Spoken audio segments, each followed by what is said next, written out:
है उन पर, हमें भी पूरा विश्वास है उन पर। और इसीलिए मैंने कहा कि 411 सीटों से जब मोदी जी दोबारा शपथ लेंगे तो सबसे पहले नाजिया माथा टेकेगी भगवान राम जी के मंदिर में। मुस्लिम होकर के मंदिर में जाओगे?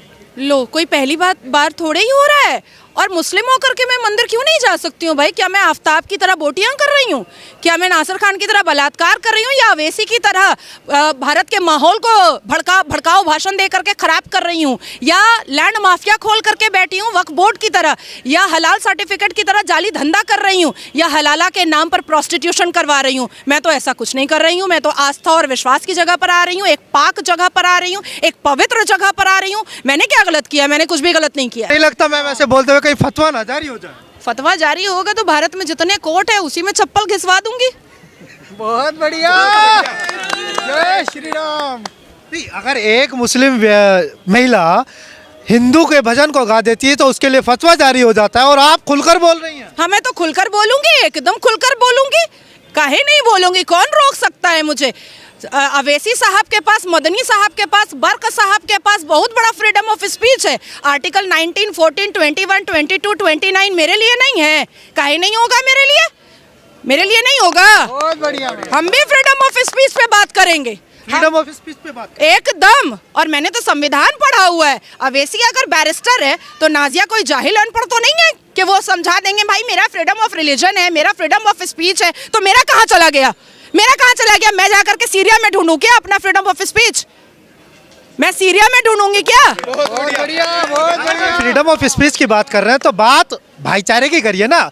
ये तो कहीं ना कहीं बोल रहे हैं कि धर्म के नाम पर, मंदिर मस्जिद के नाम पर बार बार माहौल खराब होता रहा है। चलिए भाईचारे की बात करते हैं। हाँ जी। ज्ञानवापी दे दो बिना लड़े। बहुत बढ़िया। भाईचारे की बात करते हैं, भाईचारे की बात करते हैं ना। सनातनी बेटी श्रद्धा की बोटियां करके आफ्ताब को फिर ससुराल भेज दिया गया जेल। हमारे और आपके टैक्स के पैसे पे उसको दामाद बना करके रखा गया जेल के अंदर। कटवा दो औजार, बना दो नामर्द, क्योंकि इस्लाम तो यही कहता है। इस्लाम तो यही कहता है ना कि बलात्कारियों को नामर्द बना दिया जाए। सऊदिया का कानून भी यही कहता है, और हमारे अल कुरान 30 पारा भी यही कहता है कि अगर कोई भी मुसलमान मर्द ज़िना करता है तो उसको नामर्द बनाया जाए। बनाओ, मैं लिस्ट दे देती हूँ बलात्कारियों का, मुसलमान बलात्कारियों का। आपने ज्ञानव्यापी की बात की कि ज्ञानव्यापी दे दो, भाईचारे की बात करेंगे, शुरुआत करेंगे। करते हैं शुरुआत ना। ओवैसी साहब ने कहा था कि 1991 का जो वर्शिप एक्ट है उसका उल्लंघन है ये।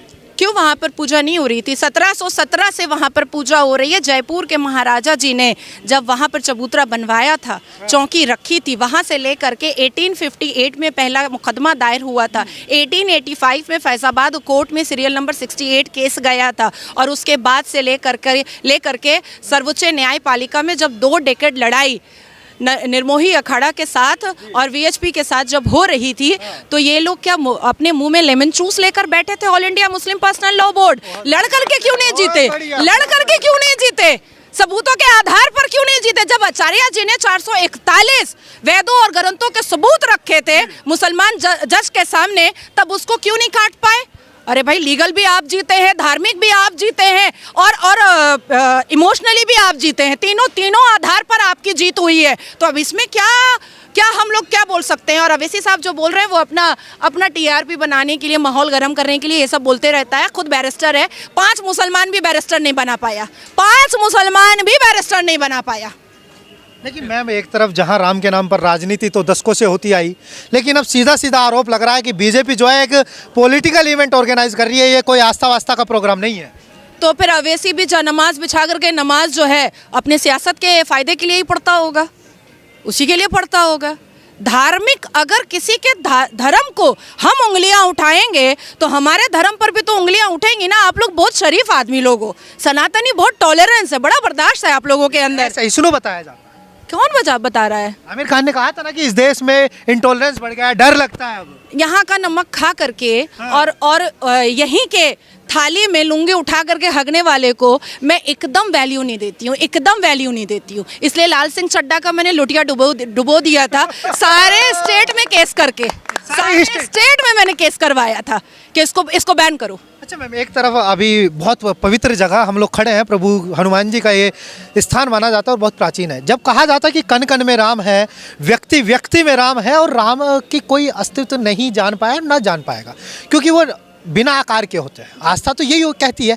तो फिर जब रोम रोम में राम है, तो इतना पैसा लगा करके एक भव्य मंदिर बनाने की क्या आवश्यकता थी? लोग कह रहे हैं कि एक अच्छा हॉस्पिटल बन जाता राम के नाम पर, एक अच्छा विश्वविद्यालय बन जाता, तो लोगों के लिए फायदा होता ना। कौन सी मस्जिद जो है वो हॉस्पिटल और यूनिवर्सिटी खोल रही है? कोई मस्जिद खोली है क्या? नहीं। तो कहीं से तो शुरुआत करनी पड़ेगी ना। नहीं, सारी मंदिरें सरकार को टैक्स दे रही हैं, सारी मंदिरें यूनिवर्सिटी खोल रही है, कैंसर हॉस्पिटल खोल रही है, गुरुकुल खोल रही है। मंदिरें तो बहुत पार्टिसिपेट कर रही हैं, बहुत, और अपने अपने पैसे से पार्टिसिपेट कर रही हैं। और राहुल बाबा के अब्बा जान ने बनवा दिया क्या मंदिर?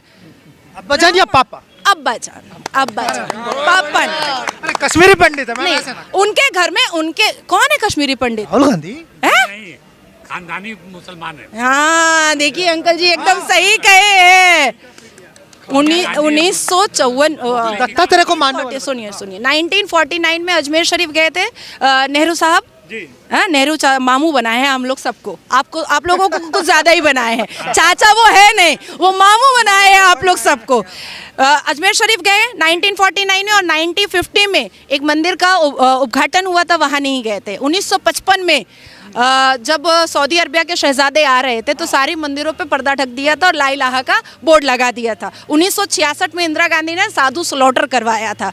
अब आप बताइए, अजमल खसब पे 30 करोड़ रुपया खर्चा करवाया गया था मेहमान नवाजी पर। अब आप बताइए उनको मैं अब्बा जान ना बोलूँ तो और क्या बोलूँ? अगर मुसलमानों से भी इतनी मोहब्बत होती ना, तो कभी भी शाबानो सायरा बानो को कलपता, रोता, तड़पता नहीं छोड़ते, कभी नहीं छोड़ते। तो वो तो कह रहे हैं कि हम भाईचारे की बात करते हैं, देश की एकता की बात करते हैं, अखंडता की बात करते हैं, और जबकि दो भाई एक दूसरे की शक्ल नहीं देख पाते हैं। मेनका गांधी और सोनिया गांधी भी एक दूसरे की शक्ल नहीं देखती है। वरुण गांधी और राहुल गांधी भी एक दूसरे की शक्ल नहीं देखते हैं। और भाईचारा, कौन सा भाईचारा भाई? कौन निकले तो हैं भारत जोड़ो न्याय यात्रा पर, लोगों को न्याय दिलाने हैं। पश्चाताप यात्रा है, पश्चाताप यात्रा।